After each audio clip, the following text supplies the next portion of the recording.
The resignation of Harvard's president, Claudine Gay, on Tuesday followed a lengthening catalog of plagiarism allegations that appeared to steadily sap her support among the university's faculty, students, and alumni. But for many of Dr. Gay's critics, her departure was also a proxy victory in the escalating ideological battle over American higher education. Taking down Dr. Gay was a huge scalp in the fight for civilizational sanity. Josh Hammer, a conservative talk show host and writer, wrote on the social media platform X. A crushing loss to DEI, wokeism, anti-Semitism, and university elitism, wrote the conservative commentator Liz Wheeler. This is the beginning of the end for DEI in America's institutions, said the conservative activist Christopher Rufo, who had helped publicize the plagiarism allegations. Until last month, conservative-inspired efforts to remake higher education had unfolded primarily at public universities in right-leaning states such as Florida and Texas, where GP lawmakers and state officials could exercise their legislative and executive powers to ban diversity offices, set up right-leaning academic centers, and demand changes to curriculum. But Dr. Gay's resignation on Tuesday secured their movement a signal victory at the country's most storied private university, which had for weeks resisted calls for a change in leadership. I think there are major problems with higher education, and Harvard represents a lot of those problems, said John D. Saylor, a senior fellow at the National Association of Scholars, a conservative education nonprofit. To the extent those problems have been exposed, and skepticism increases towards the current best instantiation of higher education, I think that puts a lot of wind in the sails of reform. Dr. Gay's defenders seem to agree, warning that her resignation would encourage conservative interference in universities and imperil academic freedom. Though some experts have rated Harvard itself poorly on campus free speech during Dr. Gay's tenure in leadership. This is a terrible moment, said Khalil Gibran Muhammad, a professor of history, race, and public policy at the Harvard Kennedy School. Republican congressional leaders have declared war on the independence of colleges and universities, just as Governor DeSantis has done in Florida. They will only be emboldened by Gay's resignation. Barely a month had passed since Dr. Gay had appeared, along with the presidents of the Massachusetts Institute of Technology and the University of Pennsylvania, at a congressional hearing on campus anti-Semitism, where their lawyerly defense of a student's right to engage in anti-Jewish speech provoked national outrage. Some Jewish students, faculty, and donors also felt Dr. Gay had been too timid in her response to the October 7th attacks on Israel by Hamas, as well as to complaints over anti-Semitism on campus. Two of the three presidents who spoke at the hearing are now out of office. The second of those is Elizabeth McGill, who resigned as the University of Pennsylvania president just 4 days after she testified before Congress.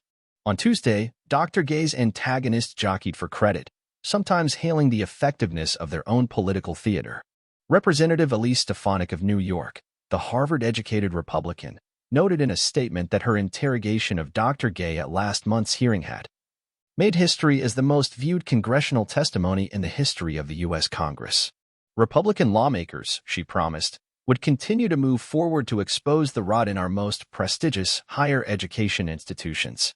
Even before the hearing, conservative activists and outlets had begun re-examining Dr. Gay's acclaimed but relatively thin academic output, prompting further examination by mainstream news outlets. The public drumbeat began almost immediately after the hearing with a post by Mr. Rufo, who had obtained an anonymous dossier of work published by Dr. Gay in which she had allegedly plagiarized other scholars, as well as a report in the Washington Free Beacon. That outlet published a follow-up on Monday night with additional examples. All told, the plagiarism allegations spanned nearly half of her published academic articles, the report said. But along the way, Dr. Gay, a scholar of Black political participation and an architect of Harvard's efforts to advance what she has called racial justice on campus, came to stand for the right's broader critique of elite academia, which it views as intellectually narrow, lax in standards, and overly focused on questions of identity. Opponents attacked Dr. Gay, who attended Stanford University and Harvard before turning to an administrative career, as unqualified for the position she had assumed just 6 months ago, a charge her supporters rejected as racist. It was a thinly veiled exercise in race and gender when they selected Claudine Gay. Vivek Ramaswamy, the entrepreneur and Republican candidate for president, wrote on X on Tuesday. Here's a radical idea for the future. Select leadership based on merit. Harvard announced her departure without any indication that it believed that Dr. Gay had acted improperly. Dr. Gay's resignation letter noted that she had made her decision to step down in consultation with members of the corporation, but did not elaborate. Some Harvard faculty and alumni were left to conclude that the school had simply caved to public pressure from activists and powerful donors.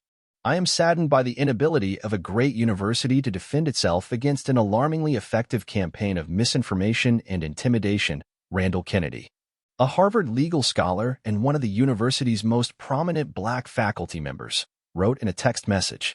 Like other major research universities, Harvard is supported by a huge volume of federal grants and other funding, a potential pressure point for Republican lawmakers going forward.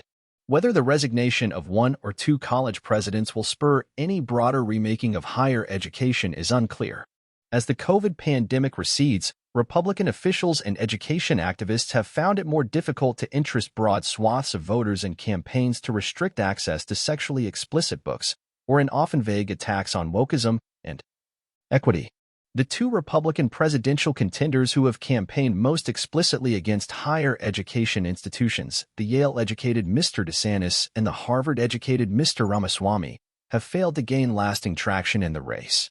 Efforts to stop schools from requiring job applicants to furnish diversity statements or commitments to particular ideas about race and justice have attracted support beyond the political right. But more heavy-handed measures to require or ban the teaching of particular ideas have gained less traction, leading activists on the right to focus more on other areas, such as dismantling tenure protections and administrative programs related to DI. If Rufo's goal is to enlist the public into his war on higher ed, he has yet to succeed, said Jeffrey Sachs, a scholar at Acadia University in Nova Scotia who studies academic speech policies.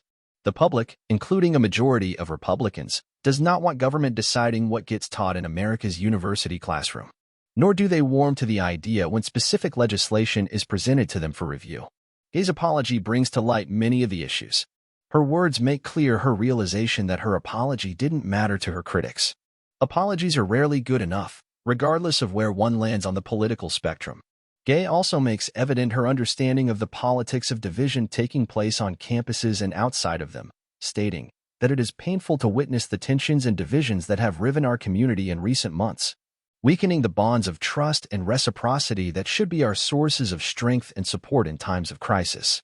She points to the cruel irony of being a black woman and being accused of failing to confront hate, stating, "It has been distressing to have doubt cast on my commitments to confronting hate and to upholding scholarly rigor, two bedrock values that are fundamental to who I am." In this statement, she also pushes back at the idea that she is not a rigorous scholar, and in effect the accusations of plagiarism.